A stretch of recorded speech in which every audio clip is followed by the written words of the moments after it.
there isn't one best gin for a gin and tonic because not everyone wants the same gin and tonic. So today we're gonna look at 4 gins that make 4 completely different styles of gin and tonic. One classic, one floral, one savory, and one that's meant to pair really well with a wide range of food. Now, I'm not ranking these or anything, I'm just showing you 4 different options that I think are fantastic and completely different from one another. First up, Aria Portland Dry Gin. This is that classic London dry style of gin, except made by hipsters in Portland. This gin was made with cocktails in mind, not just Negronis and martinis, but also the gin and tonic. If you're somebody who just wants a straightforward classic style gin and tonic, Aria from Portland is a great option. But sometimes you don't really want something straightforward. Maybe you want to go more floral. For that, Better Man Elysian Field Lavender Gin is perfect. Now, I know there's a good amount of purple gins out there on the market, but this one may be my favorite. The reason is that lavender really comes across as fresh lavender jumping out of your glass.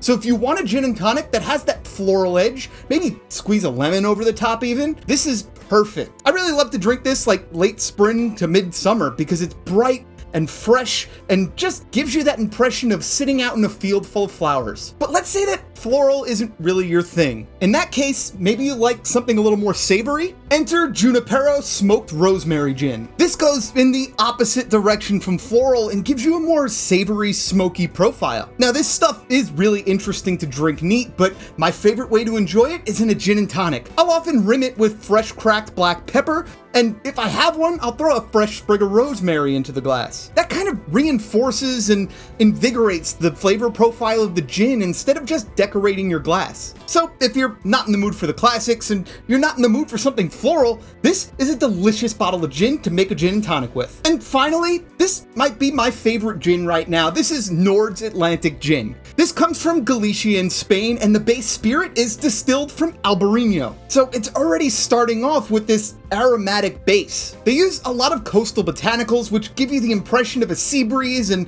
a little bit of brininess. It is made by a chef with the idea of pairing with food in mind, and it does a great job at that. By itself in any kind of cocktail, but my favorite way to enjoy it was in a gin and tonic in a big old wine glass. So if you want something classic, go with Aria. If you want something floral, go with Better Man. And if you want that more savory style of gin and tonic, go with the Junipero. But if you want something that's really well-rounded and happens to go really well with food, I would go with Nord's. Those are 4 of my favorite gins right now, each for different reasons. And if one of those sounds nice, check out the link in my description and you'll be able to go and buy a bottle right there. Don't forget to share this video with a friend because gin and tonics are always better when you're sharing them with someone else. Anyway, that's going to be it for me this week, and I'll see you next time. Adios.